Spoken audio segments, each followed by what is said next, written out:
السلام علیکم ورحمۃ اللہ وبرکاتہ۔ تشدید کی مشق ہم گزشتہ دوست باغ سے کر رہے ہیں۔ آج بھی تشدید کی مشق ہے، لیکن تشدید کی مشق تشدید کے ساتھ ہے۔ پیچھے جو تختی ہم نے پڑھی تھی اس میں تشدید کی مشق سکون کے ساتھ تھی، اور اس سے پیچھے جو ہم نے تختی پڑھی تھی وہ صرف تشدید کی مشق تھی۔ یعنی کہ اب ہم سٹیپ بائی سٹیپ آگے بڑھتے جا رہے ہیں، اور ماشاءاللہ ہمارا سفر قرآن مجید کو پورا کرنے کی طرف تقریباً مکمل ہونے والا ہے۔ مجھے ایسا لگتا ہے 3 سے 4 دنوں میں انشاءاللہ ہمارا قاعدہ ختم ہو جائے گا۔ پھر ہم بچوں کے لیے ایک کلاس چلتی رہے گی قاعدے میں، جبکہ بڑوں کے لیے سورہ فلق، سورہ ناس سے ہم سٹارٹ لیں گے اور باقاعدہ قرآن پڑھنا سیکھیں گے اور سکھائیں گے۔ تو بات ہو رہی تھی تختی نمبر 15، تشدید مع تشدید، تشدید کے ساتھ تشدید۔ تشدید تو آپ کو پتہ ہے کس کو کہتے ہیں، یہ ہے تشدید۔ یہ یہاں پہ یعنی کہ کیسے کٹھی آ رہی ہے اور پڑھنے والے کیا غلطیاں کرتے ہیں یہ بھی میں آپ کو بتاؤں گی انشاءاللہ۔ یا زبر ز یز، ز زبر کاف زک، یز زک، کاف کھڑی زبر کا، یز زک کا۔ کیسے؟ یا زبر ز یز، ز زبر کاف زک، یز زک، کاف کھڑی زبر کا، یز زک کا۔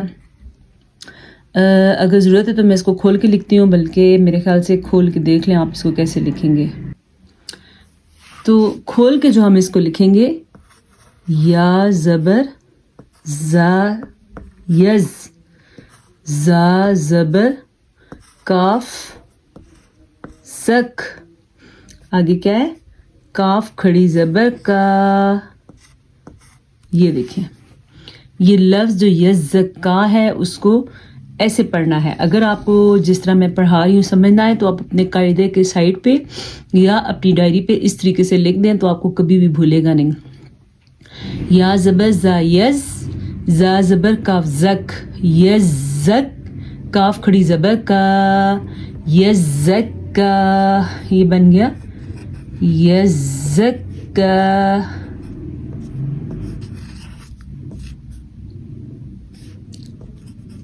یہ اچھا، اب میں بتاتی ہوں یہاں پہ غلطی کیا کی جاتی ہے۔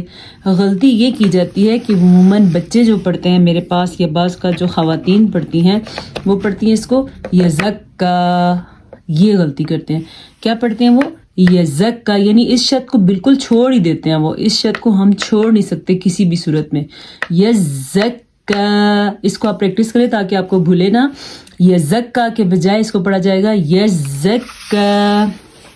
اگلا لفظ ہے ہمارے پاس یا زبر ذال یز، ذال زبر کاف زک، یزک، کاف زبر کا، یزک، را پہ شروع، یذکرو۔ زا اور ذال کی ادائیگی میں فرق یہ ہے کہ اس کو ادا کرتے ہوئے سیٹی کی آواز آتی ہے، جبکہ ذال اور سا جو ہیں ان کو آرام سے ادا کیا جاتا ہے۔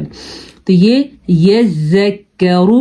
اب بچے کیا غلطی کرتے ہیں جو میرے پاس کبھی پڑھتے ہیں اس تختی سے گزرتے ہوئے، وہ پڑھتے ہیں یذکرو، بالکل بھی نہیں۔ یہ آپ اپنے ذہن میں رکھیں، آپ پکا کر لیں کہ یذکرو نہیں ہے، یہ کیا ہے؟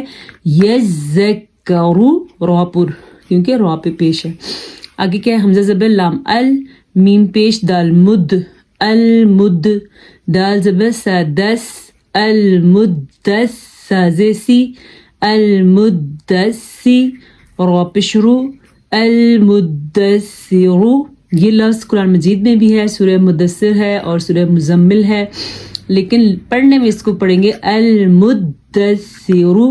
اب مجھے سنانے والے کیا غلطی کرتے ہیں؟ المدثر، نہیں جی، المدثر۔ دال پہ بھی شد ہے، پھر سا پہ بھی شد ہے، اس لیے دونوں تشدید کو ہمیں ادا کرنا ضروری ہے۔ نہ ادا کرنے کی صورت میں ہم لفظ کو غلط پڑھیں گے اور اس کا ترجمہ بھی غلط ہو جائے گا۔ پریکٹس کریں۔ المدثر، حمزہ زبر لام ال، میم پیش زا مز، المز، زا زبر میم زم، المزم، میم زمی، المزمی، لام پشلو، المزمیلو۔ لیں جناب، میں آپ کو کافی ٹائم سے بتا رہی تھی کہ نون کا غنہ اور میم کا غنہ ادا کرتے ہیں، ہمارے پاس نون کا غنہ تو بار بار آ رہا تھا لیکن میم کا غنہ آ نہیں رہا تھا. آج ہمارے پاس میم کا غنہ بھی آیا ہے, آگے ہمارے پاس نون کا غنہ بھی ہے. تو میں آپ کو بتاتی ہوں کہ اس کے قاعدے کو اس کو کیسے ہم اپنے ذہن میں رکھیں گے.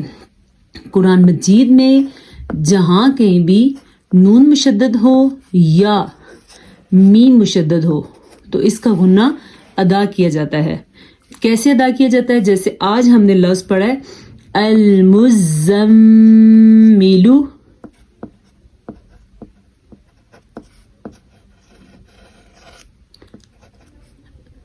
یہ میم کا غنہ کیسے کریں گے؟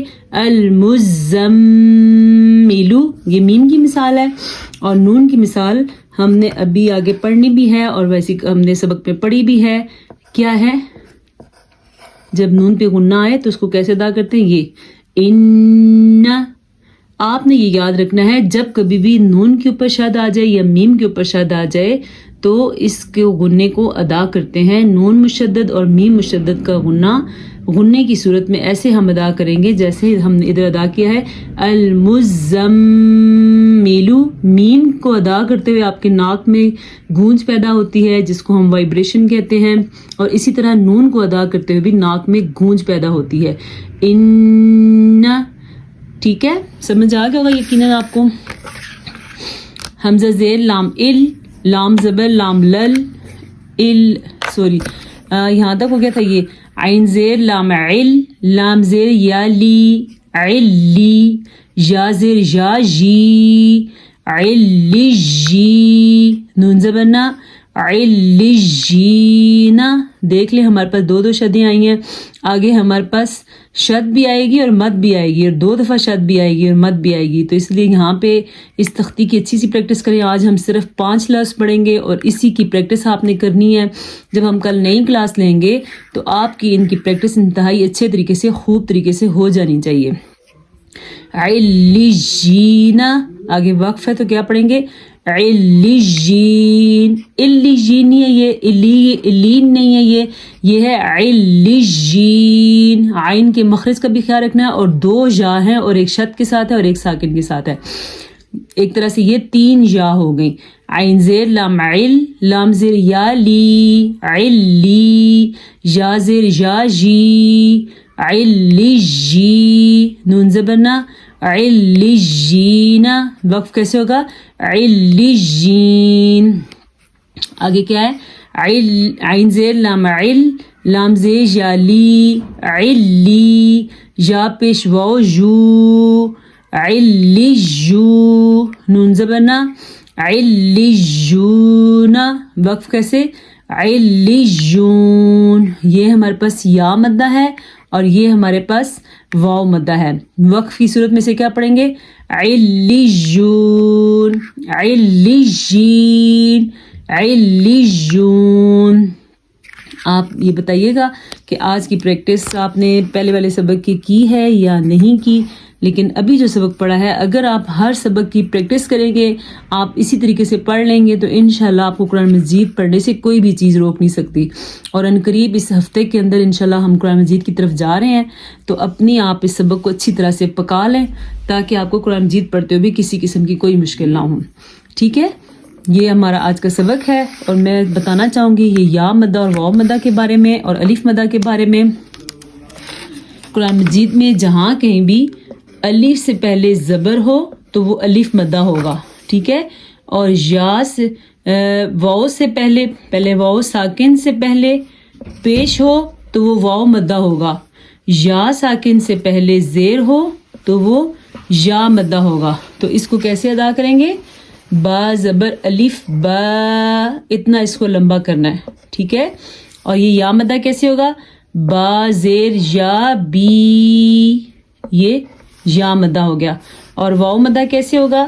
واو مدہ ہوگا با پیش واو بو, یہ ہم نے یاد رکھنا ہے. ٹھیک ہے, الف مدہ, واو مدہ اور کیا؟ یا مدہ. الف ما قبل مفتوح, واو ساکن ما قبل مضموم, یا ساکن ما قبل مکسور. یہ میں نے آپ کو عربی زبان میں بتایا ہے. اردو میں کیا ہے؟ الف سے پہلے زبر, واو ساکن سے پہلے پیش اور یا ساکن سے پہلے زیر. تو یہ کیا ہے؟ یہ مدہ بن گئے, مدہ کے حروف ہیں. ٹھیک ہے. انشاءاللہ ہم ہر روز ایک قاعدہ سیکھیں گے اور بورڈ کے اوپر پریکٹس کریں گے. آپ نے اپنی پریکٹس اپنی ڈائری کے اوپر کرنی ہے. آج کا سبق ہمارا یہاں تک کمپلیٹ ہوا.